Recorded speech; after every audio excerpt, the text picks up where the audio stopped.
La vie vous explique! La découverte de l'Amérique par Guillaume et Sébastien. Non, c'est Christophe Colomb. Ben non, mais c'est par Guillaume et Sébastien. Ouais. Mais non. Alors, je me lance dans le sujet Amérique, c'est péril. Oh! C'est bon, hein? Il est pensé tout seul. Mais Sébastien, à quoi ça sert de parler de la découverte de l'Amérique? Ben Guillaume, c'est simple. Il faut savoir d'où l'on vient pour savoir d'où l'on va. C'est beau, ça. Avant de tomber dans le vif du sujet, il faut comprendre pourquoi les pays d'Europe sont motivés à découvrir et à explorer l'ouest de leur continent. En fait, imaginez-vous, on est en 1450, tout va bien, le marché entre l'Europe et l'Asie est florissant, les épices, l'argent, l'or coule à flot. Mais là, bang! Les Turcs viennent foutre la merde.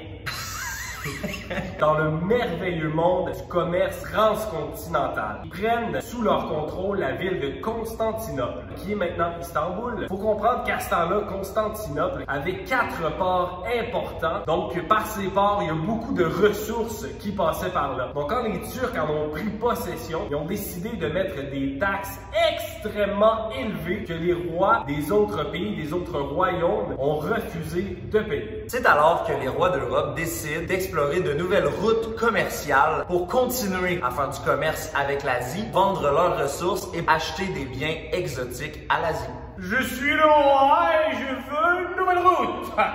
C'est facile de même en 1450. Sébastien, va me faire un dîner. Voilà votre pizza, maître. Quelle route t'as pris pour aller vite de même? Oh, il y avait un nouveau spot par là-bas. Penses-tu que je peux en avoir un morceau? Non, simple paysan. Contentez-vous des restes. Donc, au lieu de traverser le continent d'ouest en est et de passer par Constantinople, on décide de mettre de l'argent et des efforts à développer la technologie marine. Jusqu'à maintenant, les bateaux ne pouvaient pas aller en haute mer. Un peu comme dans Moana. Moana, elle pouvait pas aller plus loin que le récif jusqu'à temps qu'elle découvre le bateau de ses ancêtres. Les gens de l'époque construisent un nouveau bateau qui s'appelle la caravelle. C'est un bateau avec une grosse toile en triangle qui permet de remonter les vents et de rester stable en haute mer. Wow! Impressionnant. On développe aussi plusieurs autres technologies de navigation, dont la boussole, qui pointe toujours vers le nord magnétique et qui nous permet de nous repérer grâce à celui-ci. Hey, tu dis ce que la boussole a dit au nord? Non. Tu m'attires.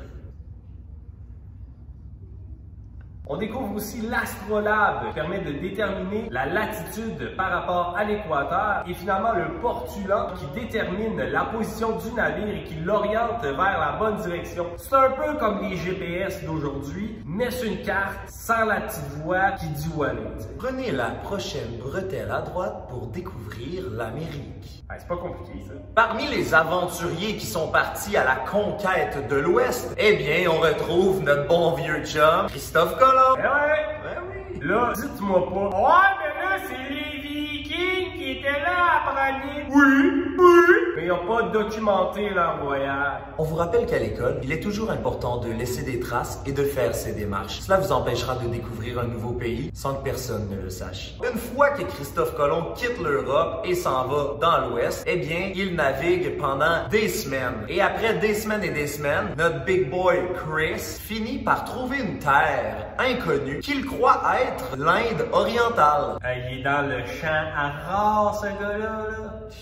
Donc, en arrivant sur ces nouvelles terres inconnues, il rencontre un nouveau peuple qu'il décide de nommer les Indiens, sans demander l'avis à personne. Ben moi, si tu veux mon avis, pas fort. Assez ordinaire. Après un premier contact assez amical avec les tribus amérindiennes, Christophe Colomb décide de revenir en Espagne avec toutes ses nouvelles connaissances, avec aussi certains Amérindiens qui l'ont suivi pour pouvoir raconter ses récits au roi. C'est ainsi que l'Espagne envoie ensuite beaucoup de bateaux pour coloniser les nouvelles terres. Il envoie des missionnaires, des soldats, des gens pour peupler la terre. Fait tout ça.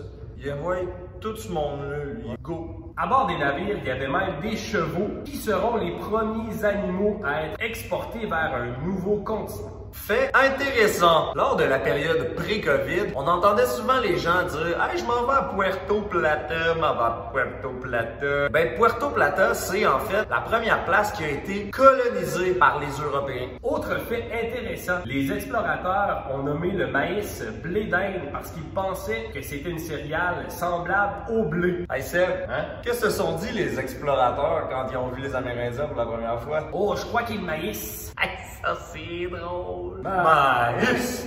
Maïs! Maïs! Maïs sur les voiles! C'est tout. Résume, Sébastien. T'es capable.